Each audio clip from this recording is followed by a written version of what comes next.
আসসালামু আলাইকুম। খেয়েদে থেকে মাইনুল ইসলাম বলছি। সবসময় কালাহাট থেকে আমি মূলত মেনু করে থাকি। আমার শত ব্যস্ততার মাঝেও মেনু তৈরি করতে পারি নিশ্চিন্তে।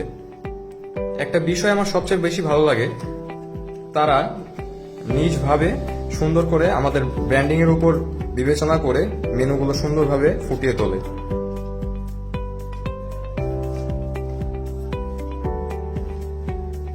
আমি 6টি মেনু বই অর্ডার করেছিলাম। আমার 6টি মেনু বইয়ের সাথে তারা আমাকে একটি লেদার কভার গিফট করেছিল। লেদার কভারটি খুব মজবুত, বইটি আমার খুব লং লাস্টিং করতে এটি হেল্প করবে, যার জন্য আমি এর কোয়ালিটির উপর বিবেচনা করে দেখলাম যে খুব ভালো, তাই আমি বাকি বইগুলোর প্রোটেকশনের জন্য লেদার কভার অর্ডার করি। ধন্যবাদ কালারহাটকে।